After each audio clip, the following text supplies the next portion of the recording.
আসসালামু আলাইকুম দর্শক, শুভেচ্ছা নিন। আপনাদের সবাইকে স্বাগত জানাচ্ছি আমি কনক সারোয়ার। আজকের অনুষ্ঠানে বাংলাদেশকে একটি নতুন রাজনৈতিক মেরুকরণের দিকে যাচ্ছে কিনা এমন প্রশ্ন মানুষের মাথায় ঘুরছে। চলমান যে রাজনৈতিক প্রসঙ্গ সেটি থাকবে এবং আমাদের ডক্টর ইউনূস এবং বাংলাদেশ সেনাবাহিনীর মধ্যে যে দূরত্ব চলছে সে বিষয়টি আমরা আলোকপাত করব। আমার সঙ্গে যোগ দিচ্ছেন ঢাকা বিশ্ববিদ্যালয়ের সাবেক শিক্ষক অধ্যাপক এম শাহিদুজ্জামান, আন্তর্জাতিক বিশ্লেষক এবং রাজনৈতিক বিশ্লেষক। স্যার, আপনাকে স্বাগত জানাচ্ছি আজকের অনুষ্ঠানে। ধন্যবাদ। স্যার, যেমনটি বলছিলাম, আমি আসলে এই আলোচনাটি একটু একাডেমিক একটা ফ্লেভার রাখতে চাই। অনেকেই বুঝতে চাচ্ছেন, অনেকে আসলে কি হচ্ছে কি হবে এগুলো জানতে চাচ্ছেন। অগ্রাহ্য করা যায়, অগ্রাহ্য করা হয়েছেও। সেই একই অগ্রাহ্য মানসিকতা কি অল বাস্তব সম্মত হবে নাকি হবে না? আমি একটা কম্পারেটিভ ইয়েতে দেখতে চাই যে দেখেন, আপনি যদি কয়েকটা দেশে দেখেন যেখানে মৌলবাদী সরকার ক্ষমতা এসছে, মৌলবাদীরা ক্ষমতা এসছে, তার মধ্যে সবচেয়ে উল্লেখযোগ্য হচ্ছে পার্শ্ববর্তী ভারত। ভারতে একসময় কংগ্রেস ও নন বিজেপি গভর্নমেন্টদের অ্যাকসেপ্টেন্স, পপুলারিটি অনেক বেশি ছিল, এবং বিজেপি কিন্তু 10%, 15% এর বেশি উঠবে কেউ ভাবেও নাই, কল্পনাও করেনি। তারপর আমরা দেখতে পাই যে একটা সময়ে হঠাৎ করে ল্যান্ডস্লাইড ভিক্টরি করে বিজেপি ক্ষমতায় এসে এমন ভাবে কংগ্রেসকে পর্যুদস্ত করলো যে এর কোনো রেশনাল এক্সপ্লেনেশন ছিল না, এবং পশ্চিমের গোয়েন্দা সংস্থাগুলো সেটা ভাবেনি। কিন্তু তারপরেও তখনকার যে বিজেপির উত্থান, সেখানে কিন্তু অটল বিহারী বাজপেয়ীর মতো প্রচন্ড স্টেটসম্যান লাইক লিডারশিপ ছিল। কিন্তু তারপরে এখন ওই যে বিজেপি থেকে যে এখন যে হিন্দুত্ববাদী মৌলবাদ যারা ক্ষমতায় রয়েছে, তারা সরাসরি এখন আরএসএস, রাষ্ট্রীয় স্বয়ংসেবক থেকে অনুপ্রেরণা নেয়। তাদের গাইডিং ইডিওলজি হচ্ছে আরএসএস। মানে একটা ভারত এখন দীর্ঘ সময় ব্যাপী একটা মৌলবাদ এবং অখণ্ড ভারতে বিশ্বাসকারী মতাদর্শে দীক্ষিত হয়ে তারা বাংলাদেশের দিকে চোখ তুলে তাকাচ্ছেন, চোখ রাঙাচ্ছে যে বাংলাদেশে কি হয়ে যাচ্ছে। মৌলবাদী উত্থানে তো কিছুতেই মেনে নেওয়া যায় না। তবে আরো কয়েকটা এক্সাম্পল যদি আমরা দেখি, ইসরায়েল একটা ইজি এক্সাম্পল, যে কেউ ভাবেনি একসময় যে লিকুড পার্টি চলে আসবে, এবং লিকুড পার্টিরই অফশুটস, তাদেরই সমগোত্রীয়রা এখনো ক্ষমতায় থাকবে, এবং মধ্যপ্রাচ্যে যে মারাত্মক ধ্বংসাত্মক আগুন জ্বলে উঠলো, এর পেছনে মৌলবাদী ইসরায়েলের উত্থান, সেটা আমেরিকানদেরকেও আশ্চর্যিত করেছিল। তাদের ইন্টেলিজেন্স এজেন্সি গুলো কখনো রিড করতে পারে নাই যে সেই মেনাকেন বেগিং এর ইসরায়েল শেষ পর্যন্ত এখন এত ধ্বংসাত্মক পরিণতির দিকে আসবে। তাছাড়া ইরানের বিপ্লব যদি দেখি, সেটাই কিন্তু সবচেয়ে কাছাকাছি। শাহের সময়কার যে প্রচন্ড দীর্ঘ নির্যাতন, তার ফলে ইরানের রাজনীতি একেবারে পেন্ডুলাম শিফট করেছে মডারেশন থেকে একদম ধর্মীয় গোষ্ঠীর দিকে, যে আজও সেই ধর্মীয় গোষ্ঠী ইরানে প্রচন্ড জনসমর্থন নিয়ে শাসন করছে, এবং আয়াতুল্লাহদেরকে সরানো, মার্কিনী ও ইউরোপিয়ান প্রচুর প্রচেষ্টা, ইন্টেলিজেন্স ইনপুট সহ সত্ত্বেও কিন্তু ইরান রুখে দাঁড়াচ্ছে পশ্চিমা সভ্যতার বিরুদ্ধে। এবং এই যে এইসব দেশগুলোর দিকে তাকালে লক্ষ্য করা যায় যে মৌলবাদ যেখানে এসছে সেখানে কিন্তু ধীর গতিতে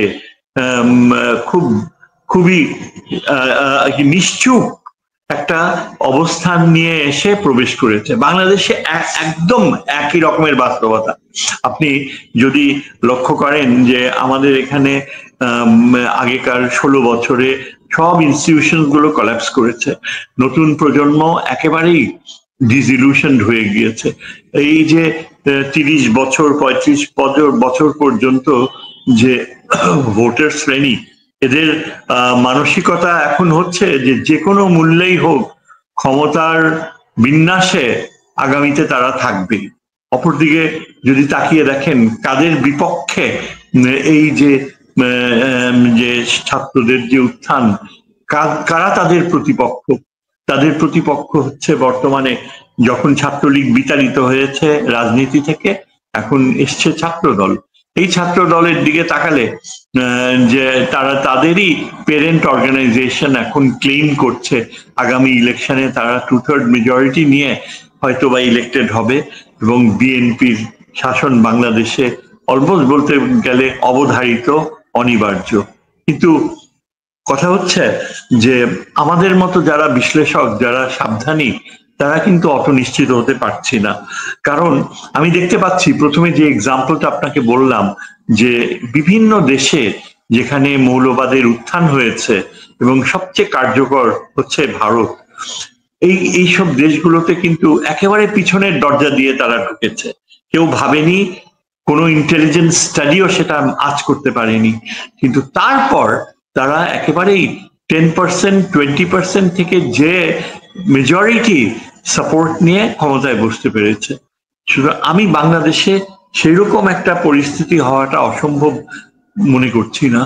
তার পেছনে অনেকগুলা ফ্যাক্টরস কাজ করে এবং সেগুলো এই বাংলাদেশে যে হঠাৎ করে ধরেন হাসিনা পালিয়ে যাওয়ার পরে ধরেন কি কারণে এই নতুন যে প্রজন্ম, জেনজি যে প্রজন্ম, সেই প্রজন্মের মধ্যে মানে কোন জায়গাটা আপনি মনে করেন যে ছাত্র শিবিরের প্রতি আকৃষ্ট করলো, বা আপনি যেটাকে বলছেন যে একটা ধর্মীয় রাজনৈতিক যে ধারা, এইটার প্রতি এই জেনজি কেন আকৃষ্ট হলো, বা এই জায়গাটায় ছাত্রদল বা বিএনপির ব্যর্থতার জায়গাটা কি, এখন করণীয় কি, এই সব মিলে যদি একটু বলেন স্যার।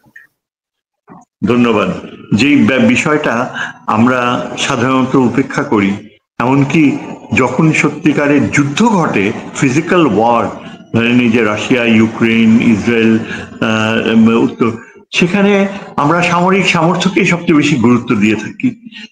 কিন্তু আমার কলিগ বাংলাদেশে একজন অত্যন্ত স্বনামধন্য সামরিক বাহিনীর স্কলার, লেফটেন্যান্ট জেনারেল আমিনুল করিম, হয়তো নাম শুনে থাকবেন। তিনি ডক্টর আমিনুল করিম হিসেবে বিভিন্ন ওয়েস্টার্ন মালয়েশিয়াতে অধ্যাপনা করেছেন। আমাদের এখানে তার প্রচুর কাজ রয়েছে, স্কলারলি ওয়ার্ক রয়েছে। প্রায় 3-4 বছর আগে ডক্টর আমিনুল করিম, যিনি চীন বিশেষজ্ঞ, তিনি অসাধারণ একটা বিষয়কে উত্থাপন করেছে যুদ্ধের ক্ষেত্রে, সামরিক সমর্থনের ক্ষেত্রে। সেটা কি? সেটা হচ্ছে ইম্পর্টেন্স অফ ভ্যালুজ। সামরিক ক্ষেত্রে আমরা সবসময় দেখা যায় যে উন্নত প্রযুক্তিকে আমরা মূল্যায়ন করি অ্যাজ ডিসাইসিভ ফ্যাক্টর, কিন্তু যতই উন্নত প্রযুক্তি থাকুক, যে অদৃশ্য বিষয়টা, যে মনস্তাত্ত্বিক বিষয়টা শেষ পর্যন্ত ডিসাইসিভ হয়ে ওঠে, সেটা হচ্ছে ভ্যালুজ। ভ্যালুজ কি? খুবই সহজ অর্থ, মূল্যবোধ। এই যে বিভিন্ন অবজেক্টিভস গুলো সামাজিক ট্রান্সফরমেশনের বেলায়, কিংবা এই যে বাংলাদেশে শিবিরের যে উত্থান এবং জামাতে ইসলামীর যে উত্থান, সেখানে আমি বলবো যে এই যে ইউনিভার্সিটির জেনারেশন, যারা এখন ক্ষমতার কাছাকাছি যাওয়ার জন্য মনে করে যে তারা একটা সম্ভাবনার দ্বারে পৌঁছেছে, তাদের চোখে যেই বিষয়টা এখন হঠাৎ করে খুবই গুরুত্বপূর্ণ হয়ে উঠছে, সেটা হচ্ছে নৈতিক মূল্যবোধ, নৈতিকতা। নৈতিকতার ধারণা এখন এই যে কেন তারা এই শিবির এত প্রাধান্য পেল, আমার ধারণা, এবং কিছু অ্যানালিস্টরা এটা বলে যে এই যে ব্যাপকভাবে যে শিবির সমর্থিত গোষ্ঠীকে ভোট দিয়েছে, তারা ব্যাপক ছাত্রছাত্রীরা তারা শিবিরকে শিবির হিসেবে চিন্তা করে কিন্তু দেয়নি। এটা যে একটা ধর্মীয় মৌলবাদী দল সেভাবে চিন্তা করে কিন্তু তারা দেয়নি। তারা দিয়েছে ইয়াঙ্গার জেনারেশন, তারা দেখতে পেয়েছে যে কম্পারেটিভলি স্পিকিং, যে এইখানে একটা গোষ্ঠী রয়েছে যারা কন্টেস্ট করছে, তাদের জীবনবোধের অনেক কাছাকাছি। এই যে গোষ্ঠী রয়েছে তারা ধর্মীয় মূল্যবোধকে প্রাধান্য দেয়, কিন্তু সেটা এমন না যে তারা কখনো এই নতুন প্রজন্মের ছাত্রছাত্রীর দিকে মৌলবাদকে প্রশ্রয় দিচ্ছে, বা জীবন যাপনের ধারায় যে আচরণ, ধরেন শরিয়ার প্রয়োগ, শরিয়া আইনকে প্রাধান্য দেয়া, পুরা নতুন জেনারেশনের ছাত্র শিবির নামক যে গোষ্ঠী বা সমগোত্রীয় যে গোষ্ঠী, এদেরকে এই নতুন প্রজন্ম, স্পেশালি বিশেষত ফিমেল স্টুডেন্টস, হাজার হাজার ফিমেল ছাত্রী, আপনি যদি ঢাকা ইউনিভার্সিটির দেখেন ডেটাগুলো, যে কি অসাধারণ ভাবে, কি বিশাল মার্জিনে ফিমেল হলস গুলো থেকে এই শিবিরের যে ক্যান্ডিডেটসরা 4 গুণ 5 গুণ বেশি ভোট পেয়ে এগিয়ে জিতেছে। সেখানে বিএনপি ছাত্রদল কাছাকাছি ছিলও না, ছিল অন্যান্যরা। যেমন ধরেন একটা হিন্দু ছেলে, অসাধারণ, মেঘমাল্লার বসু, আমি জানি না আপনি নামটা শুনেছেন কিনা, বাংলাদেশ ছাত্র ইউনিয়নের প্রেসিডেন্ট। সে মেঘমাল্লার কিন্তু ছাত্র প্রতিবাদী ছাত্র সংগঠন থেকে দাঁড়িয়েছিল জগন্নাথ হলের, এবং সে যেখানে ওই উম্মে ফাতেমা, যে আমাদের সেই এই যে প্রতিবাদী যে পতন হয়েছে আওয়ামী লীগের, সেখানে যেই মেয়েটা আলোড়ন সৃষ্টি করেছে, সে সভাপতি, আর তার জেনারেল সেক্রেটারি হিসেবে দাঁড়িয়েছিল মেঘমাল্লার বসু। আপনি দেখেন মেঘমাল্লার বসু 5,000-এরও বেশি ভোট অর্জন করেছে, এবং তাতে সে আশ্চর্য হয়ে গিয়েছে। সে জানে যে যারা তাকে ভোট দিয়েছে তারা কিন্তু ধর্ম চিন্তা করে দেয়নি, তার যে ন্যায়ের বিপক্ষে যে সংগ্রাম, এই যে শেখ মুজিবের কে যে এই পজিশনে নামিয়ে আনলো, সেটার ব্যাপারে মেঘমাল্লার কিন্তু অত্যন্ত বাস্তবধর্মী দৃষ্টিভঙ্গি নিয়েছে।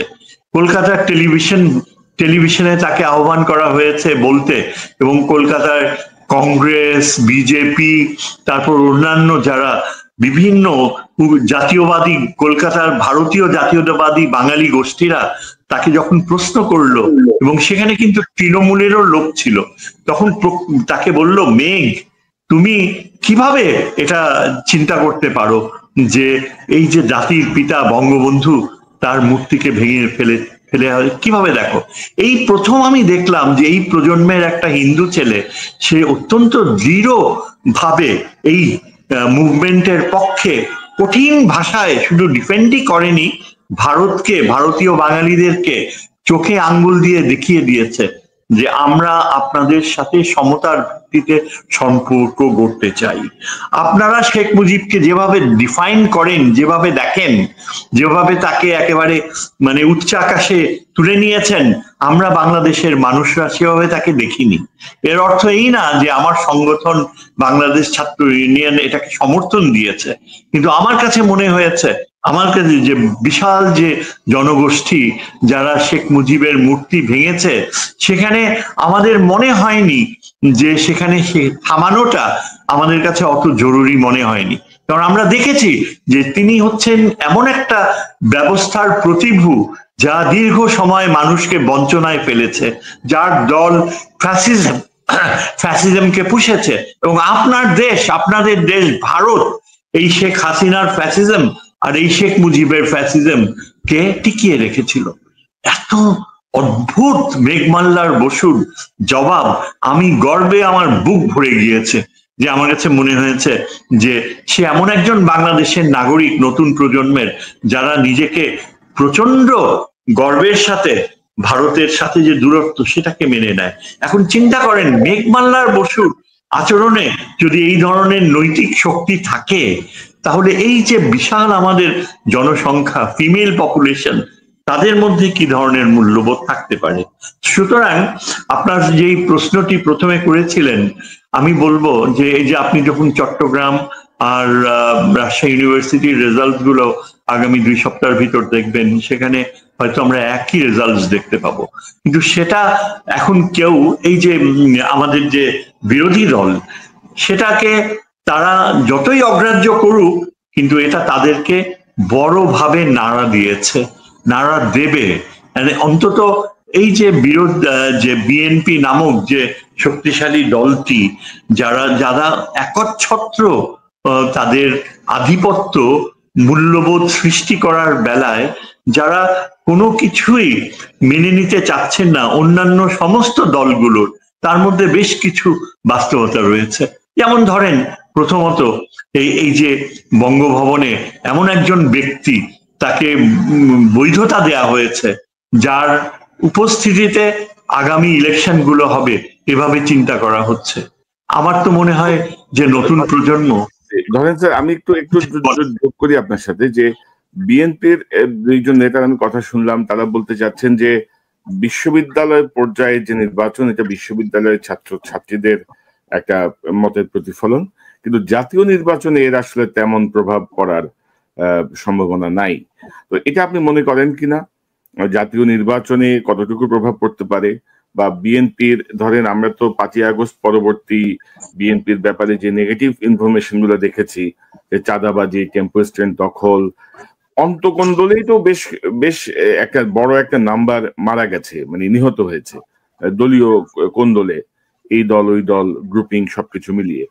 এবং আবার বিএনপিও ধরেন এর মধ্যে প্রায় 4000 লোককে বহিষ্কারও করছে, কিন্তু তো বিএনপি যে ওদেরকে পুষতেছে তাও কিন্তু ঠিক না।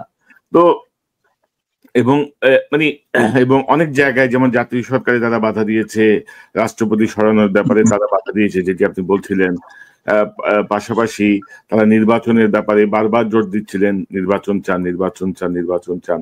তো আপনি কি মনে করেন যে জাতীয় নির্বাচনে এই ছাত্র সংসদের প্রভাব কতটুকু পড়তে পারে, বা বিএনপির এই মুহূর্তে করণীয় কি? দেখেন, বিএনপি যদি এই ধরনের চিন্তা করে থাকে যে জাতীয় নির্বাচনে প্রভাব পড়বে না, নিশ্চয়ই সেই চিন্তার অধিকার তাদের রয়েছে। চিন্তা তারা করতে চায়, করুক, তাদেরকে কেউ তো আর বাধ্য করবে না। কেননা এই যে আপনি যেটা বললেন যে তারা অনেক কিছুটা শুদ্ধি অভিযান করছে, এই ধরনের কাজ তো ওই আওয়ামী লীগের সময়ও আমরা দেখেছি যে তারা বিচার করছে, অনেককে তারা ধরে বিচার ব্যবস্থার আওতায় নিয়ে আসছে। আমার কথা হচ্ছে যে বিএনপি মনে করে যে বিশ্ববিদ্যালয়গুলার প্রজন্ম, নতুন প্রজন্মের চিন্তাধারা এটা ম্যাটার করবে না, সীমিত থাকবে। হয়তো তাই থাকতে পারে, হয়তো তাই থাকতো অতীতে। অনেক সময় বিভিন্ন ডাকসু সহ অন্যান্য সংগঠন বিজয় লাভ করেছে। আমাদের এই যে মান্না বলেন, দুদু বলেন, রিপন বলেন, এরা সবাই ভিপি হয়ে এসছে, তারা জাতীয় রাজনীতিতে জয়েন করেছে। তাদের সাথে কথা বললে দেখবেন যে তারা হয়তো বলবে না যে বিশ্ববিদ্যালয় কেন্দ্রিক যে ছাত্রদের এই জেনারেশনের মতামত সেটা জাতীয় পর্যায়ে ম্যাটার করে। কিন্তু প্রবলেমটা হচ্ছে যে আগেকার সময়গুলো, ওই পাকিস্তানি সময় থেকে নিয়ে তারপরে এই যে দীর্ঘ সময়, তখন কিন্তু বাংলাদেশের যে গত 40-50 বছর, সেখানে কিন্তু বিশ্ববিদ্যালয়গুলো ও নতুন প্রজন্ম, তাদের অধিকার প্রচন্ডভাবে ক্ষুণ্ণ করা হয়েছে। তাদের বিভিন্ন সময়ে, এর বেশিরভাগই করা হয়েছে বাকশালের সময়, আওয়ামী লীগের সময়, হাসিনার সময়। আপনি যদি স্পেসিফিক্যালি গত 16 বছরের এই প্রজন্মের দিকে তাকিয়ে দেখেন, তারা অতীতের কোনো দিন এইরকম ভাবে তারা মানসিক একটা সচেতনতা অর্জন করে নাই। যে তারা যেটা দেখতে পেয়েছে, শুধু ভোটাধিকার চলে যায়নি, তারা চোখের সামনেই দেখতে পেয়েছে যে প্রাতিষ্ঠানিক কাঠামোগুলো কিভাবে ধ্বংস হয়ে যাচ্ছে। তাদের সচেতনতা, এবং সেটা বোঝাই যায় যদি তাদের বক্তব্যগুলো আপনারা শুনতে পারতেন। তাছাড়া বিএনপির যে এই যে এখন তারা যে সামনে চলে এসছে, একটা শকিং বাস্তবতা যেটা দেশবাসী আবিষ্কার করছে, সেটা হচ্ছে এরকম যে এদের চরিত্রগত আচরণ প্রক্রিয়া আওয়ামী লীগের সাথে পার্থক্য নাই। এই কথা আপনি বিশ্বাস করেন বা না করেন, আমি করি বা না করি, কিন্তু আমার ধারণা ব্যাপক জনগোষ্ঠী, সাধারণ মানুষ মনে করে যে আওয়ামী লীগ যেমন এটা কয়েনের এই পিঠ ও পিঠ। আপনি যদি এদেরকে লক্ষ্য করেন যে এদের নেতৃত্ব, সেখানে কতখানি পরিবর্তনের বা সচেতনতার বা নৈতিকতার আস্থা রয়েছে, সেটাই প্রশ্ন সাপেক্ষ, যেটা প্রকটভাবে নতুন প্রজন্মের চোখে পড়ে। যারা এখন বিএনপি বলেন, যারা নেতৃত্বে রয়েছে, তাদেরকে নিয়ে সবচেয়ে বড় যেটা উৎকণ্ঠা, সেটা হচ্ছে যে এটা ভারত নিয়ন্ত্রিত একটি দল। এটা আরো বেশি স্থায়িত্ব অর্জন করেছে যে তাদের সবচেয়ে মুখ্য যে নেগোসিয়েটর, যারা এই ইউনূস গভর্নমেন্টের এই টিমের সাথে পরিবর্তনের যে মুখ্য আলোচক, তিনি এমন একজন ব্যক্তি যে প্রায় 8-9 বছর কাটিয়ে এসছেন ভারতে, শিলংয়ে থেকেছেন, প্রচন্ড প্রাচুর্যের সাথে তার জীবন কেটেছে, যেখানে এখানে ছাত্র সমাজ, বিএনপির অনেক নেতা রাত কাটিয়েছে বাসা থেকে অনেক দূরে, যারা অনেক সাফার করেছে, তাদের কাউকে না অ্যালাউ করে বিএনপির এই নেতৃত্ব এই শিলংয়ে বসবাসকারী এস আলম গ্রুপের কর্মকর্তা, এখনো যার বেতনভুক্ত, তাকে এনে পুরা দায়িত্ব দিয়ে দেওয়া হয়েছে নেগোশিয়েট করার। এবং তিনি যে অবস্থানগুলো নেন, সেখানে তিনি সমস্ত জনসমর্থিত ধারণাগুলোকে প্রত্যাখ্যান করেন। যেমন প্রপোর্শনাল রিপ্রেজেন্টেশন বলেন, যেমন এই যে আগেকার সংবিধান, এটা যে অনৈতিক, অবৈধ, এটার জায়গায় যে আরেকটা সংবিধান করা সম্ভব, ওটা যে অবসোলেট হয়ে গেছে, এই ধারণাটা এই ভদ্রলোক ও বিএনপি প্রচন্ড শক্তি নিয়ে প্রত্যাখ্যান করেন। যার ফলে বিএনপির অন্যান্য যারা মোরাল সোর্সেস, তারা একটা কথাও বলতে পারে না। এবং বিএনপির যে নেতৃত্ব, বার্ধক্যজনিত নেতৃত্ব, ফখরুল ইসলাম আলমগীর সহ, আমির খসরু মাহমুদ চৌধুরী সহ যারা অন্যান্য নেতৃত্ব, তারা পুরাপুরি এই সালাউদ্দিনের দিকে তাকিয়ে আছে। এবং লন্ডন বেসড যিনি আদেশগুলো আসছে, সেগুলো বলা হয় যে এই ধারণা যে ভারতের সাথে একটা আন্ডারস্ট্যান্ডিং এ থাকতে হবে, সালাউদ্দিন সাহেব তিনি আগামীতে বিএনপির স্পোকসপারসন থাকবেন এবং তার অধীনে এই প্রপোর্শনাল রিপ্রেজেন্টেশনের ধারণা বলেন, সংবিধানকে চেঞ্জ করা বলেন, কোনোটা গ্রহণ করবেন না। আমাদের এখানে একটা নতুন কি বলে যে লিগ্যাল আর্গুমেন্ট, আইনগত চিন্তাধারায় একটা বৈপ্লবিক নতুন ধারা জন্ম নিয়েছে। আমি জানি না কনক আপনি কি শুনেছেন কিনা, আমাদের একজন মধ্যবয়স্ক লয়ার আবু হেনা রাজ্জাকি, তার নাম আবু হেনা রাজ্জাকি, খুবই প্রমিনেন্স অর্জন করেছে টেলিভিশন মিডিয়ায়, অত্যন্ত শক্তিশালী তার গলা, এবং তিনি যখন কথা বলেন এমন একটা নতুনত্ব নিয়ে আসেন আইনগত ইন্টারপ্রিটেশনের বৈধতাকে, যে তার বিপক্ষে ভালো ভালো লয়ার যারা বিএনপির বলেন, তারাও কিন্তু খুব বেশি সাকসেসফুলি দাঁড়াতে পারে না। একটা পয়েন্ট আমি শুধু বলে নেই যে তার অবস্থান, যেখানে তিনি বলছেন যে যেদিন শেখ হাসিনা বাংলাদেশ ছেড়ে চলে গিয়েছে, তার সাথে সাথে ওই আগেকার সংবিধানের মৃত্যু ঘটেছে। তার যুক্তি হচ্ছে এই যে সংবিধানে কোথাও নাই যে সরকার প্রধান কাউকে ক্ষমতা হস্তান্তর না করে তিনি কিছু না বলে পালিয়ে যাবেন। এর ফলে এই যে পুরনো সংবিধান শুধু মৃতই হয়নি, তার নৈতিক যে অ্যাপ্লিকেবিলিটি সেটাও চলে গিয়েছে। এবং তার জায়গায় তাহলে কি এসছে, এই অ্যাডভোকেট রাজ্জাকির আর্গুমেন্ট হচ্ছে যে প্রফেসর ইউনূস যখন ওত নিলেন, তিনি কিন্তু ওই পুরনো সংবিধানের নামে ওত নেননি, তিনি ওত নিয়েছেন নিজের শক্তিতে। অর্থাৎ প্রফেসর ইউনূস যেদিন থেকে ক্ষমতায় এসছেন, যে ওত তিনি নিয়েছেন, সেই মুহূর্ত থেকেই আনরিটেন একটা সংবিধান সৃষ্টি হয়েছে।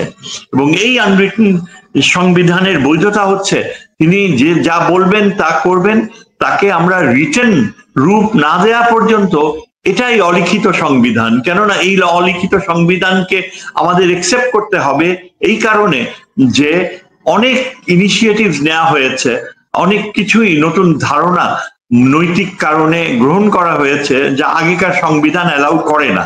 অর্থাৎ এই যে ইউনূস সাহেব ক্ষমতায় আসবে, ইন্টারিম গভর্নমেন্ট আসবে, সেটা কিভাবে হলো?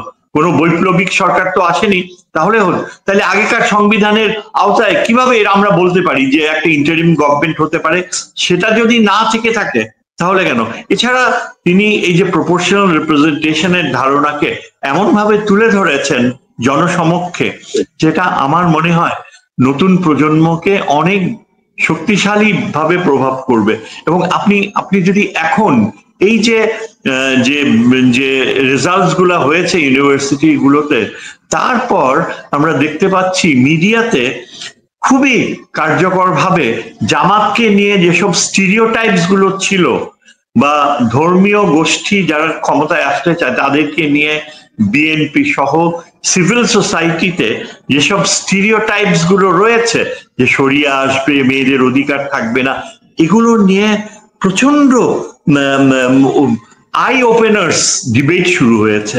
যেমন ধরেন মেয়েদের কি বাধ্যতামূলকভাবে হিজাব করতে হবে জামাত আসলে? দুইজন খুব স্পষ্টবাদী ধর্মভিত্তিক ব্যক্তিত্ব হঠাৎ করে বাংলাদেশে উদ্ভব হয়েছে।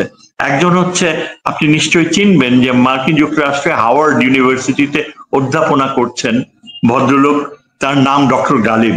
ঢাকা বিশ্ববিদ্যালয় তিনি all through first class first, তাও এই আওয়ামী পিরিয়ডে তাকে ওই ফিজিক্স ডিপার্টমেন্টে জয়েন করার, কেমিস্ট্রি বোধহয় জয়েন করতে দেওয়া হয়নি, আজকে হাওয়ার্ড ইউনিভার্সিটিতে পড়াচ্ছেন।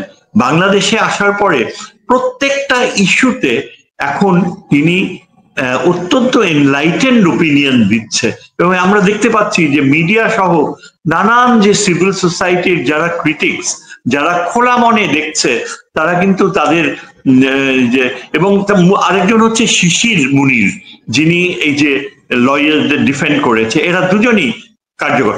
ইন্টারেস্টিংলি এনাফ এরা দুইজনই ধরেন স্যার, জামাত এবং শিবিরের পক্ষে যারা কথা বলছেন তারা যেভাবে যৌক্তিকভাবে এবং পিন পয়েন্ট ভাবে তাদের বক্তব্য তুলে ধরছেন, বিএনপির পক্ষ থেকে কিন্তু সেটি কাউন্টার করার মতো আমরা তেমন কাউকে পাচ্ছি না। তারা এক ধরনের আবেগ, তারা এক ধরনের তথ্য, যে কথাগুলো মানুষের মধ্যে আছে, আওয়ামী লীগের যে মুক্তিযুদ্ধের চেতনার যেই বক্তব্য, সেগুলোকে সামনে নিয়ে আসছেন। তো এখন ধরেন স্যার, যে আমি যদি এই বিষয়ে একটু আরেকটা কথা অ্যাড করতে চাই, যেটা আমার কাছে সবচেয়ে ভয়ঙ্কর মনে হয় বিএনপির ব্যাপারে। দেখেন, বিএনপির কোনো মতাদর্শই তো নাই, কোনো ইডিওলজি নাই। আওয়ামী লীগের একটা ইডিওলজি ছিল, তারা এই যে বাকশা, তারা মতাদর্শে আওয়ামী লীগের দলীয় একটা ইয়ে ছিল, ফ্যাসিস্ট ইডিওলজি।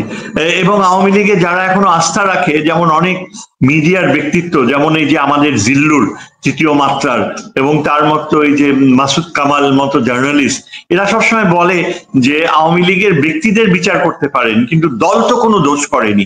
আমার কথা হচ্ছে, দল দোষ করেনি এটা কিভাবে বলছেন? ফ্যাসিজম যখন লালিত হয়েছিল, জার্মান নাৎসি পার্টিকে কি ব্যান করা হয়নি? জার্মান নাৎসি পার্টির সমর্থক লক্ষ লক্ষ কোটি কোটি লোক ছিল, তাদেরকে কি ভুলে যেতে হয়নি? আজকে যদি জিল্লুর বা মাসুদ কামাল বলে যে কোটি কোটি আওয়ামী লীগের সাপোর্টাররা কোথায় যাবে, কোথায় যাবে? এটা কেন প্রশ্ন?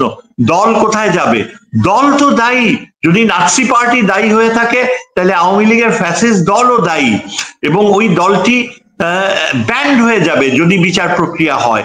এবং আওয়ামী সমর্থক যতই কোটি কোটি হোক না কেন, ঠিক নাৎসি পার্টির সমর্থকদের যেমনি সাবডিউড হয়ে অন্য রাস্তা খুঁজতে হয়েছে, আওয়ামী সাপোর্টারদেরও একই পথে খুঁজে যেতে হবে। এখন বিএনপির কথা আমি যেটা বলছি, দেখেন, বিএনপির যে মতাদর্শ ছিল সেটা জিয়াউর রহমানের মতাদর্শ।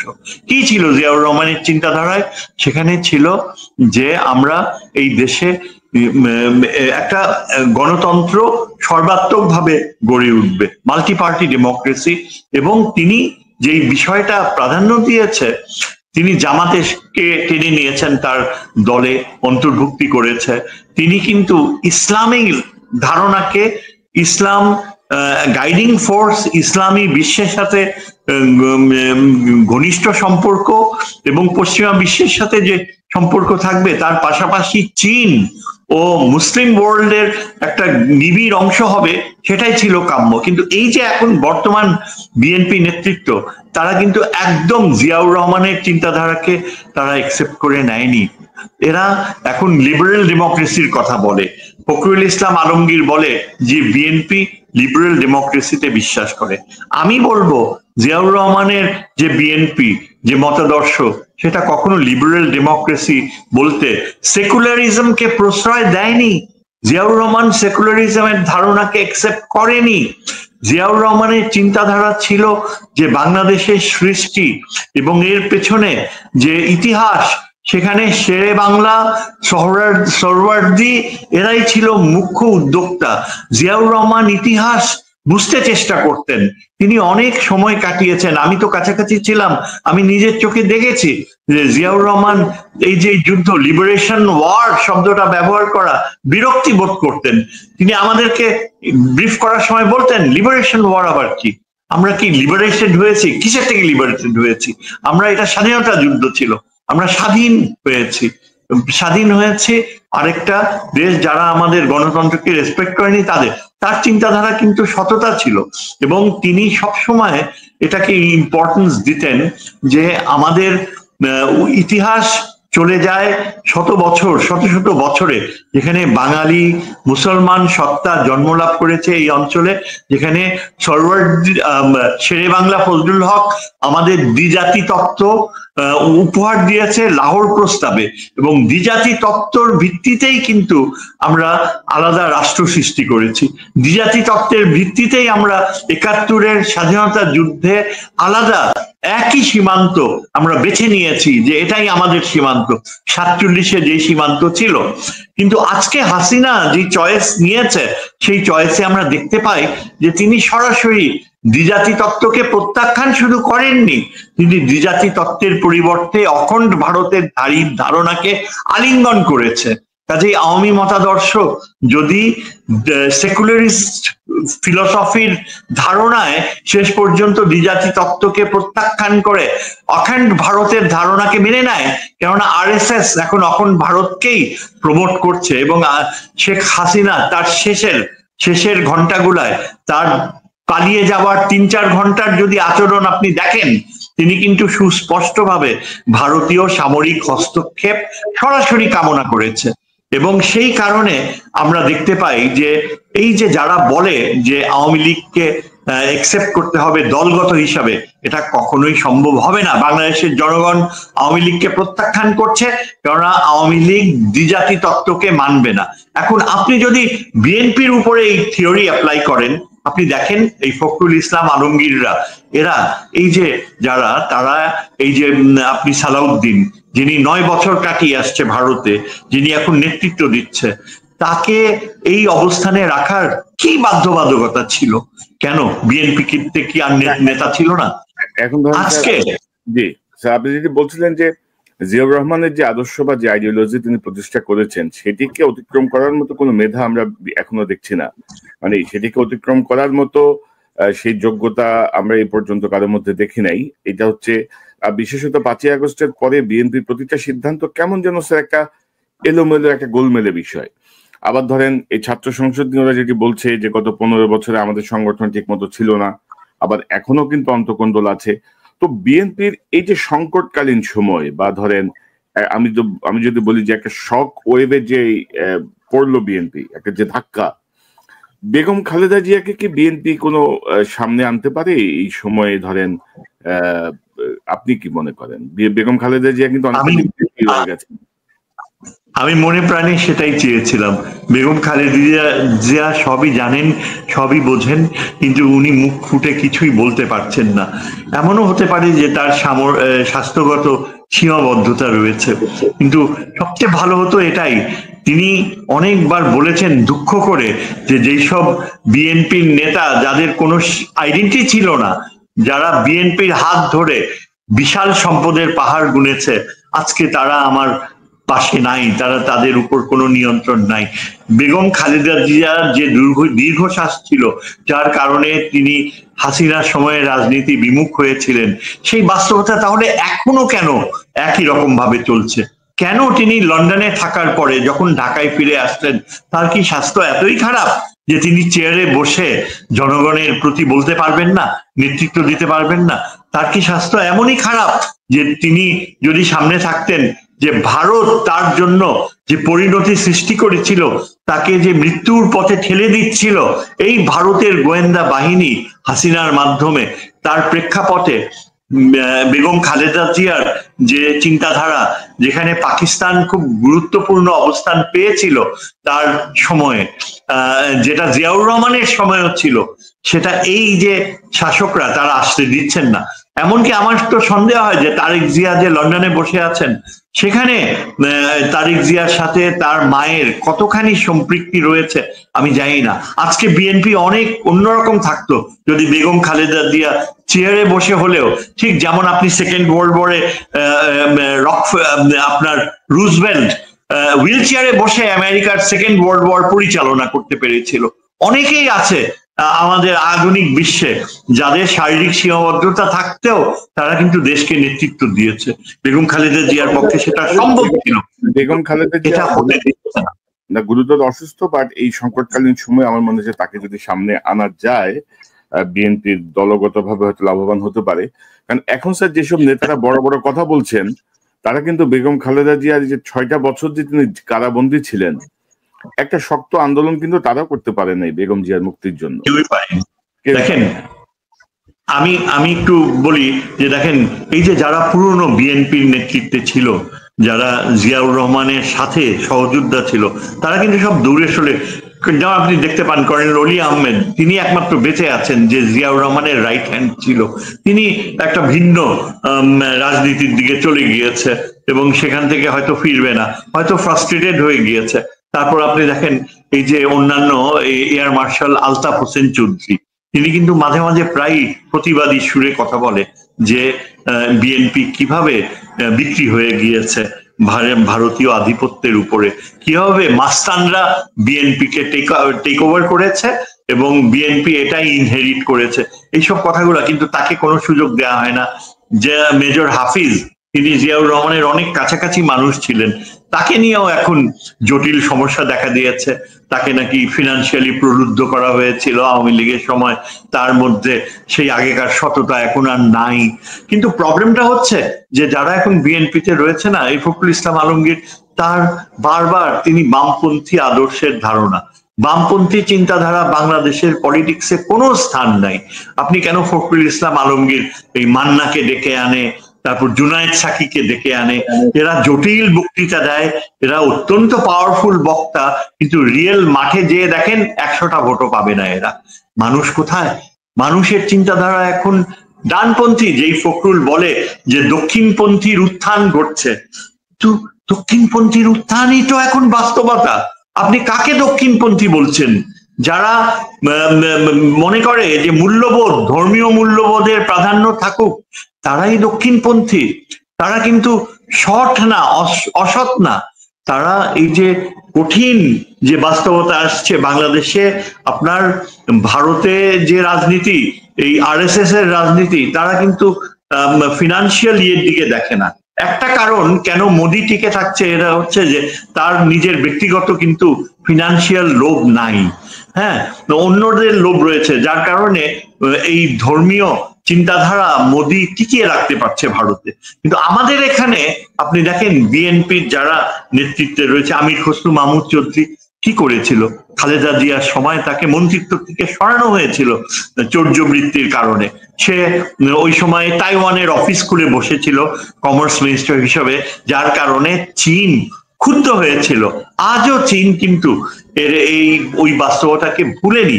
তারপর এই যে ফখরুল ইসলাম আলমগীরের কথা, তিনি পুরোপুরি ছেড়ে দিয়েছেন ইয়ের হাতে, এবং ক্লিয়ারলি বোঝা যায় যে বিএনপি ভারতীয় ইন্টেলিজেন্স দ্বারা গাইডেড। সবচেয়ে বড় বিএনপির সমস্যা হচ্ছে যে তাদের যে জাতীয় নিরাপত্তা উপদেষ্টা, তিনি সরাসরি এই যে বর্তমান সেনাবাহিনী প্রধান, তাকে লন্ডনে তারেক জিয়ার সাথে পরিচিত করিয়ে দিয়েছিলেন। যখন একটা সময় ছিল যখন বিএনপি কে অনেকটা আমাদের চিফ অ্যাডভাইজার স্বীকৃতি দিতে যাচ্ছিলেন, চিফ অ্যাডভাইজার লন্ডনে যে অত্যন্ত আদরণীয় উপায়ে তারেক জিয়াকে অ্যাকসেপ্ট করে নিলেন, তার সাথে এমন ভাবে একটা সম্পর্ক গড়ে তুললেন যার পিছনে হয়তো ওই আমাদের ডক্টর খলিলের প্রভাব ছিল। এবং এখান থেকে আমির খসরু মাহমুদ চৌধুরী হি ফ্লু টু লন্ডন, এবং অদ্ভুত ভাবে দেখা গেল যে তারই প্রভাবে তারেক জিয়া শেষ পর্যন্ত একটা নিশ্চয়তা পেল, যে বলা হয় যে আগামী সরকার আসবে, বিএনপি সরকার আসবে, তারেক দায়িত্ব নেবে এবং আমাদের চিফ অ্যাডভাইজার সেই পথেই চলবে। সেইটা করতে যে তার ফলশ্রুতিতে সেনাবাহিনী প্রধান তার সাথে তারেক জিয়ার সাথে পরিচয় করিয়ে দেওয়া হলো, এবং তাতে বোঝা গেল যে বর্তমানে উত্তরপাড়ায় যিনি নেতৃত্ব দিচ্ছেন তিনি পুরাপুরি বিএনপিকেই আগামীতে ক্ষমতায় আসার ব্যাপারে উত্তরপাড়ার সমর্থন নিশ্চিত করবে। এই যে বিষয়গুলো ঘটে গিয়েছে, তাতে কি হয়েছে দেখেন। কিন্তু ধরেন স্যার, যে আপনি এতটা নিশ্চিত হলেন কিভাবে যে তারেক জিয়াকে তিনি কথা বলেছেন? আমি জানি কথা বলিয়ে দিয়েছেন ওই যে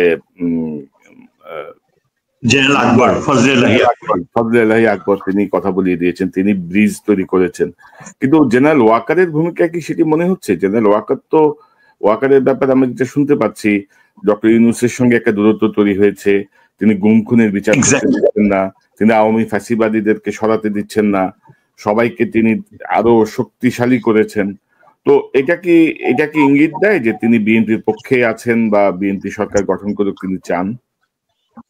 দেখেন, তিনি বিএনপির পক্ষে ছিলেন যে সময়টায় মনে হচ্ছিল, সেই সময়টাই কিন্তু এটা এই যে জেনারেল আকবর যিনি এই রোলটা প্লে করেছে, তিনি তার গ্রহণযোগ্যতা অনেক কমে গিয়েছে এখন। বিএনপির মধ্যে যারা একটা প্রাক্তন সামরিক বাহিনীর অফিসার রয়েছে, তারাই প্রশ্ন তুলছে যে জেনারেল ওয়াকারকে বিএনপির ইয়ে করা, তাকে সুযোগ করে দেয়া, এবং এই ফজলে আকবর একটা আপনার গবেষণা প্রতিষ্ঠান দাঁড় করিয়েছে যেখানে ওয়াকার এসে সরাসরি বিএনপির পক্ষে একটা অবস্থান নিয়েছিল, কিন্তু সেটা বুমারাং করেছে যখন ওয়াকার তার ক্রেডিবিলিটি হারিয়েছে।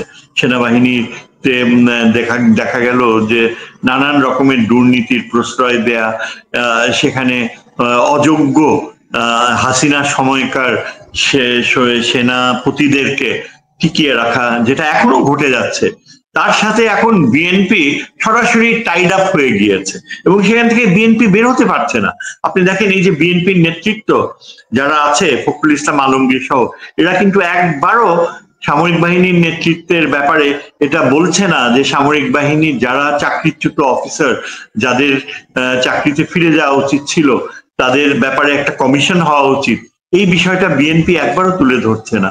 তারা একবারও বলছে না যে এই যে আমাদের গোয়েন্দা বাহিনী গুলোয় সেখানে যে ব্যাপকভাবে আওয়ামী লীগের ছাত্রলীগেরা ঢুকেছে এবং যারা এখনো রয়েছে মিড লেভেলে, হায়ার লেভেলে পর্যন্ত, শত শত, অনেকে বলে যে ন্যাশনাল এনএসআই তে কয়েক হাজার আওয়ামীরা এখনো মধ্য পর্যায়ে এসে পুরা গোয়েন্দা বাহিনীর গোয়েন্দা চর্চাকে দূষিত করছে।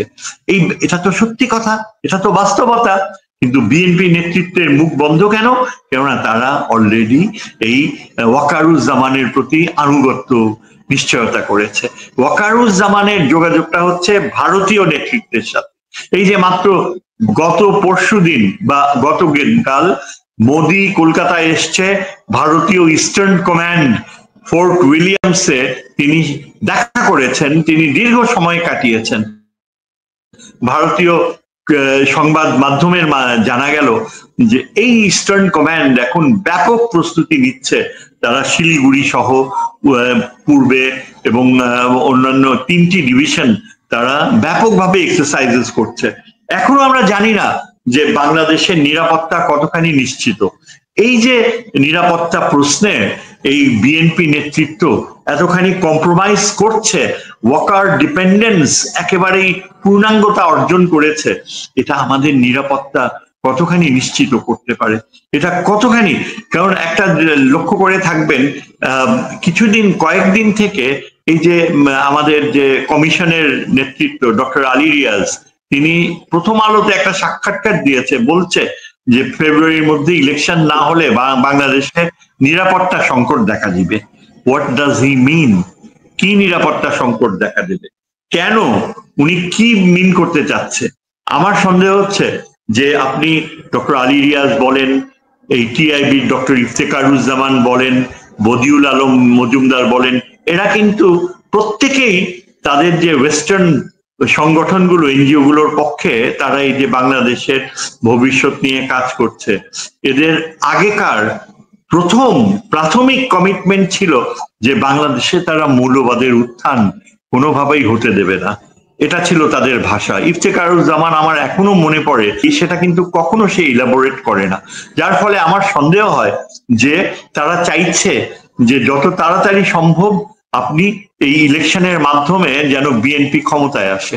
এখন আপনি মিলিটারি রিফর্মস গুলো করছেন না, তার ফলে কি দাঁড়াচ্ছে? পুরো সামরিক গোয়েন্দা বাহিনী কিন্তু ইলেকশন ইঞ্জিনিয়ারিং এর যে পথ সেটা খোলা থাকছে।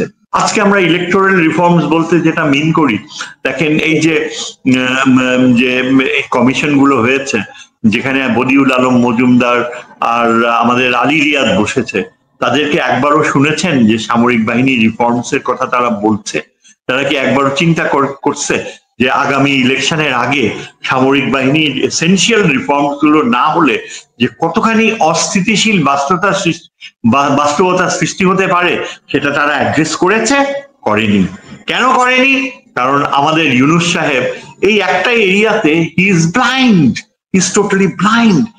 জাতীয় নিরাপত্তার বিষয়টা বারবার তুলে ধরি আমরা কয়েকজন, যে প্রফেসর ইউনূসের উচিত হবে যে সামরিক বাহিনীতে প্রফেশনালিজম ফিরিয়ে আনা। দেয়ার আর ব্রিলিয়েন্ট অফিসার্স যারা চাকরি খুইয়েছে, আপনি জানেন হয়তো যে একজন রিটায়ার্ড কর্নেল, লেফটেন্যান্ট কর্নেল, তার নামটা ভুলে গেলাম, এই পিছনে বাবরি চুলালা প্রায় টক শো গুলোতে আসে, লেফটেন্যান্ট কর্নেল হাসিন, রাইট। আপনি জানেন তার মতো একজন বীর অফিসার যে খেতাব প্রাপ্ত, তার নামের পাশে লেখা হয় বরখাস্তকৃত। এত বড় দুঃসাহস, এত বড় অপমান করার সাহস পায় কিভাবে যে একটা বীর? আচ্ছা আপনি দেখেন তারপরে অন্যান্য যারা রয়েছে, আমি বলি যে হাসান নাসির বলে একজন ব্রিগেডিয়ার, তিনি বারবার সিভিল সোসাইটির সাথে সেমিনার করছেন, বারবার দাবি তুলছেন। এই একটা এরিয়াতে পুরা ব্লাইন্ড, আর বিএনপি এই এরিয়াটা অ্যাড্রেস করছে না। কি হবে আগামী এই মাসগুলোতে? দেখা যায় এই যে দেখেন এখন কালকেই জামাত কিন্তু মিটিং কল করে তারা একটা ক্লিয়ার অবস্থান নিয়েছে যে তারা, আমি এই প্রসঙ্গে আসছি স্যার, আমি জাস্ট এই প্রসঙ্গটা শেষ করে এই প্রসঙ্গটা ঢুকবো যে ডক্টর ইউনূস তো সশস্ত্র বাহিনীর উপরে ওনার যে কন্ট্রোল ওভার দরকার ছিল ওটা উনি করতে পারলেন না কেন? এবং ধরেন ডক্টর ইউনূস বঞ্চিত অফিসারদের প্রমোশন এসব ব্যাপারে জেনারেল হাফিজকে দিয়ে যে কমিশন করে দিয়েছেন, সেই কমিশনও কিন্তু কার্যকর ভাবে কাজ করতে পারছে না, এটা আপনি জানেন। তো ডক্টর ইউনূস কেন এতটা কি বলবো, এতটা ঢিলে ঢালা ভাবে আর্ম ফোর্সেস কে হ্যান্ডেল করলো? কোথায় সমস্যা আপনি মনে করেন, কেন পারলেন না উনি? এটা একেবারেই তার চারিত্রিক দুর্বলতা। আপনি যদি লক্ষ্য করেন ডক্টর ইউনূসের ব্যক্তিত্ব, তিনি আন্তর্জাতিকভাবে যেসব অর্জনগুলো করেছেন সেই অর্জনগুলোর তার ভূয়সী প্রশংসা করা হয়েছে। তিনি বাংলাদেশে এখন অনেকটা অর্থনৈতিক স্থিতিশীলতা এনেছেন, কিন্তু তার যে other side of the character, psyche, আপনি তার যদি সাইকোলজিক্যাল প্রোফাইল দেখেন, উনি একেবারেই এই বিষয়ে তার মানে ইচ্ছাকৃত একটা অবহেলা, আমি এই ভাষা ব্যবহার করছি, এমন না যে তিনি ইনঅ্যাডিকুয়েসি না, এটা একটা অবহেলা, অত্যন্ত শ্রুড এবং ইচ্ছাকৃত ভাবে তার মনস্তত্ত্ব এমন ভাবে পরিচালনা করা যে তিনি এটা অ্যাড্রেস করেন। তাকে বারবার বলা হয়েছে, তিনি এমন না যে তিনি জানেন না, কিন্তু এর জন্য আপনাকে দেখতে হবে যে প্রথমেই যখন এই যে তৈরি করা হয়েছিল, ডক্টর ইউনূসকে যখন বসানো হয়েছিল, তখন এটা তো আর্মি চিফ সরাসরি বলেছে যে তিনি বুকে পাথর বেঁধে রাজি হয়েছেন, তিনি চাননি। আর্মি চিফ চেয়েছিলেন ওই আসিফ নজরুলকে করতে, এমনও শোনা যায় যে ওই ইকবাল করিম ভুঁইয়াকে কথাও নাকি চিন্তা করা হয়েছিল। কিন্তু ডক্টর ইউনূসকে যখন বসানো হলো, তার সাথে যেসব অ্যাডভাইজারদের বসানো হলো, সেখানে ডক্টর ইউনূসের খুব বেশি চয়েসেস ছিল না। এবং তখন থেকেই তিনি দেখতে পেয়েছেন যে সেনাবাহিনী প্রধানের যিনি সরাসরি বলতে পারলেন যে আমি বুকে পাথর বেঁধে তাকে একসেপ্ট করলাম, তখনই কিন্তু ডক্টর ইউনূসের হেল্পলেসনেস বোঝা গিয়েছে। তিনি তখন অ্যাক্ট করলেন না। তিনি যদি সাথে সাথে তিনি বলতেন যে সেনা প্রধান আমাকে একসেপ্ট করতে এত নিমরাজি, তাকে আমি না রেখে আমি আরেকজনকে রাখছি। পরে তিনি এতই হেল্পলেস হয়ে গেলেন যে তিনি যখন সেনাবাহিনী প্রধান চেঞ্জ করতে চাইলেন, সেটা কিছুই করতে পারলেন না। এখন পুরাপুরি বঙ্গভবনে যিনি বসে আছেন, প্রফেসর ইউনূসকে প্রত্যাখ্যান করতেও তিনি আপত্তি করেন না। এবং এই যে দূরত্বটা হয়েছে, প্রফেসর ইউনূস কোনোভাবেই সেখানে হাত দিতে চান না, রিফর্মস আনতে চান না। বলা হয় যে হয়তো তিনি আগামী কয়েক মাসে এই দূরত্ব আরো ভয়াবহ আকার গেইন করবে। তিনি প্রফেশনাল রিপ্রেজেন্টেশনের কথা মোটেই আনতে চান না। তার দুর্বলতা হচ্ছে চট্টগ্রাম প্রীতি। এবং এটা অত্যন্ত বিরক্তিকর। তিনি একটা মাত্রা থাকে, কিন্তু তিনি যেভাবে চট্টগ্রামের প্রতি দুর্বলতা প্রদর্শন করেন, অযোগ্য মানুষদেরকে এনে বসান, সেটা খুবই মানে চোখে পড়ার মতো। এবং তার one of the worst selections আমি যেটা মনে করি সেটা হচ্ছে চিফ ইলেকশন কমিশনার। একটা ছাপোষা আমলা তাকে এনে বসানো হয়েছে চিফ ইলেকশন কমিশনার। এই ছাপোষা আমলা চিফ ইলেকশন কমিশনার সরাসরি খোলাখুলি ঘোষণা দিয়ে বসেছেন যে যেহেতু এই সংবিধানে এই প্রপোর্শনাল রিপ্রেজেন্টেশনের কোনো স্থান নাই, সুতরাং আমি প্রপোর্শনাল রিপ্রেজেন্টেশনের ধারণাকে কোনো প্রশ্রয় দেব না। এই কথা বলার তার কি দরকার ছিল? এই কথা তুলে ধরার তার কি কোনো প্রয়োজনীয়তা ছিল? তিনি কি জানেন না যে প্রশ্রয় দেওয়ার প্রশ্ন তার উপর নয়, এটার পলিটিক্যাল ডেভেলপমেন্টস কোন দিকে যায়, কোন রাজনৈতিক চিন্তাধারা সামনে চলে আসে তার উপরই নির্ভর করে? তিনি কি জানেন না তার চিন্তা করার এইটুকু শক্তিও নাই যে প্রপোর্শনাল রিপ্রেজেন্টেশন বিএনপি প্রত্যাখ্যান করে কিন্তু বাকি সবগুলা দল এটাকে সমর্থন দেয়? কিন্তু এই যে ঘোষণাটা দিয়ে দিল, এটা টিপিক্যাল আমলাতান্ত্রিক। এই চিটাগোনিয়ান এই লোক, তাকে কেন এখানে বসানো হচ্ছে যেখানে সরাসরি তিনি এই ইলেকশন কমিশনকে প্রতিপক্ষ হিসেবে দাঁড় করিয়ে ফেলেছেন?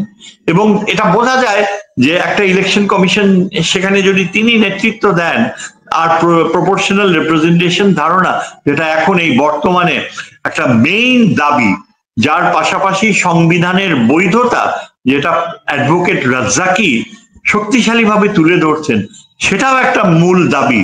এগুলো অত্যন্ত রেলেভেন্ট এবং এগুলার সাথে ভারতপন্থী বিএনপি ও সালাউদ্দিন একেবারেই একরোখা অবস্থান নিচ্ছে এবং এই বিষয়গুলো আমাদের প্রধান অ্যাডভাইজার অ্যাড্রেস করছে না।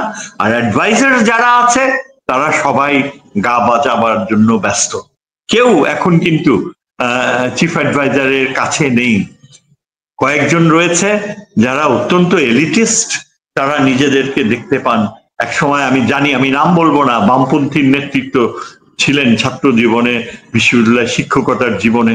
এখন তিনি একেবারেই শারদ বাজানো শিল্পীতে পরিণত হয়েছেন এবং তিনি এতই এলিটিজম, তারা তাদের কাছে কি আশা করে? আসিফ নজরুল সম্পর্কে তো open controversy, he is serving Indian ends এবং তিনি সরাসরি ডিজিএফআই এর চয়েস হিসাবে এসছেন। তারপর আপনার এই যে ইয়েদের মধ্যে বিএনপির যে ছাত্র দল, তাদের যে নৈতিকতা বোধ, সেটা কোনোভাবেই অ্যাড্রেস আরো আনফরচুনেট হচ্ছে যে ধরেন একটা বছর পরেও কিন্তু ডক্টর ইউনূস তার উপদেষ্টা পরিষদে কোনো ইভ্যালুয়েশন করেন নাই, কোন উপদেষ্টা পারলো কারা পারলো না। মানে বিপ্লব পরবর্তী একটা সরকার এতটা ধরেন মানে কি বলবো, মানে মাজা ভাঙা হয় সহজ বাংলা ভাষায় বললে, এটা খুব দুঃখজনক। তো আমরা স্যার অনুষ্ঠানের শেষ দিকে আপনি স্যার যে প্রসঙ্গটা বলতে চাচ্ছিলেন সে প্রসঙ্গটা আনতে চাচ্ছি। অনেকেই মনে করছেন যে নির্বাচন আদৌ হবে কিনা, এই যে আন্দোলনের দিকে তারা চলে গেলেন, জুলাই সনদ বাস্তবায়ন, পিআর পদ্ধতির বাস্তবায়ন, তো সবকিছু মিলিয়ে অনেকে আশঙ্কা করছেন যে ফেব্রুয়ারিতে আদৌ নির্বাচন হবে কিনা। আদৌ 4 মাস আগে কিন্তু আমরা কোনো আবহাওয়াই দেখছি না, মানে নির্বাচনের যে আমেজ এটা তো 6 মাস আগে থেকে শুরু হয়ে যায়, এখনো কিন্তু আমরা কোনো পরিস্থিতিও দেখছি না। তো আপনার কি মনে হয় যে আদৌ নির্বাচন হবে কিনা, এরা এই আন্দোলনে যাওয়াটা ঠিক হচ্ছে কিনা, সব মিলিয়ে আপনার একটা মতামত নিয়ে আমরা অনুষ্ঠান শেষ করব। আমার প্রথম কথা হচ্ছে নির্বাচন হয়ে যাওয়া উচিত, কারণ নির্বাচন না হলে ক্যাটাস্ট্রফির দিকে যাবে। প্রফেসর ইউনূস একেবারেই নিজেকে অকর্মণ্য প্রমাণ করতে পেরেছেন। তিনি তার নিজের স্বার্থ রক্ষা করেছেন, তার ভিতরে অনেক মহৎ গুণ থাকতে পারে, কিন্তু আগামীর এই ইস্যুগুলো অ্যাড্রেস না করলে এখন আন্দোলনের পথ এটা যাবে, সামনে এগোবে। কারণ আমার মনে হয় জামাত ইসলামী চাইবে যে এই যে বর্তমান সরকার ক্ষমতায় রয়েছে তাদের কাছে জামাত ইসলামী গুরুত্ব ও স্বীকৃতি চাইবে।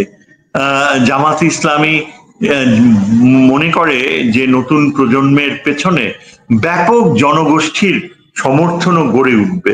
বাংলাদেশের মানুষ এখন অনেক বেশি সচেতন এবং তারা এটা চিন্তা করবে না যে মৌলবাদের দিকে যাচ্ছে, তারা এটা চিন্তা করবে যে যারা বিএনপির মতো একটা দল, যারা একেবারেই সামাজিক ক্ষেত্রে অনিয়ন্ত্রিত দুর্নীতির পথে যাচ্ছে, এবং তা যারা মনে করে সাধারণ জনগণের চোখে বিএনপি আর আওয়ামী লীগের মধ্যে কোনো গুণগত পার্থক্য নেই, এই পার্থক্য থাকতো যদি বেগম খালেদা জিয়ার হাতে নেতৃত্ব আসতো, যদি তারেক জিয়া তার ভেতরে যে ওই বুদ্ধিমত্তা থাকতো যে তিনি এই যে বৃদ্ধ নেতৃত্ব তাকে সরিয়ে সে যদি নিজের হাতে হোম গ্রোন লিডারশিপ আনতো, যারা মধ্য বয়স্ক নেতা বিএনপিতে যাদের ট্যাগ রয়েছে তাদেরকে যদি তারেক জিয়া সামনে আনতো আর এই বৃদ্ধদেরকে যদি একেবারে ঝাঁটা মেরে বিদায় করতো, কেননা এরা দুর্নীতিবাজ, এরা ভারতের ভৃত্য, এছাড়া কিছুই না। কারণ আগামী মাসগুলোতে আমরা এটা দেখতে পাবো যে ক্রমশই মার্কিন যুক্তরাষ্ট্র, যেখানে মার্কিন যুক্তরাষ্ট্রের নতুন রাষ্ট্রদূত আসছে দিল্লিতে, মার্কিন যুক্তরাষ্ট্র কিন্তু অত্যন্ত কমিটেড যে ইন্ডিয়ার সাথে আবার পুরনো সম্পর্ক তারা গড়ে তুলবে। যে নতুন রাষ্ট্রদূত এসছে তাকে সেনেট ফরেন রিলেশনস কমিটিতে যারা প্রশ্ন করেছে তাদের মেইন উৎকণ্ঠা, পরশুদিন এই হিয়ারিং হয়েছে, মেইন উৎকণ্ঠা হচ্ছে কিভাবে আমরা ভারতকে আবার আমাদের কাছাকাছি নিয়ে আসতে পারি। ভারত আমাদেরকে ত্যাগ করা যায় না, এবং নিরাপত্তা ও সামরিক সহযোগিতাই এই মার্কিন যুক্তরাষ্ট্রের কাছে প্রাধান্য পাচ্ছে।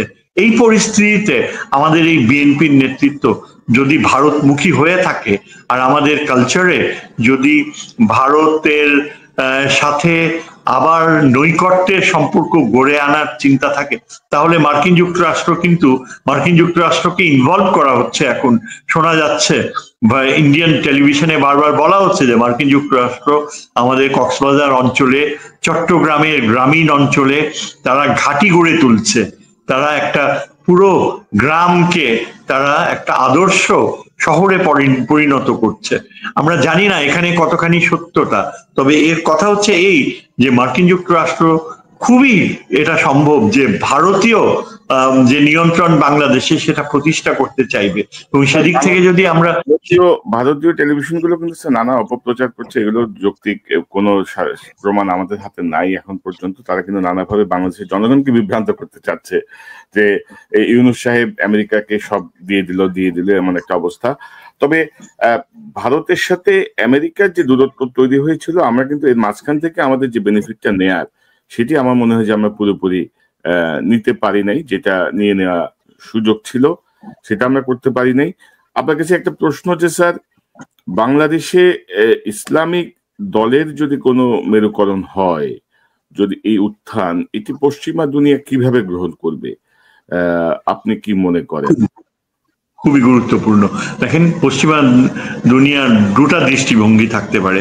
একটা হচ্ছে এই যে পশ্চিমা বিশ্ব, স্পেশালি মার্কিন যুক্তরাষ্ট্রের যে রাষ্ট্রদূত এখানে ছিলেন এবং অতীতে যে রাষ্ট্রদূতরা ছিল তারা কিন্তু থরলি ইন্টিমেটলি স্টাডি করেছে, এবং জামাত ইসলামের একজন যিনি প্রয়াত নেতা অ্যাডভোকেট রাজ্জাক, তিনি খুবই একজন শক্তিশালী প্রবক্তা ছিলেন, যিনি এখানে মার্কিন রাষ্ট্রদূতদের কনভিন্স করতে পেরেছিলেন যে জামাতে ইসলামীকে যেভাবে ভারত ডেমোনাইজ করে তার কোনোভাবেই কোনো সত্যতা নেই।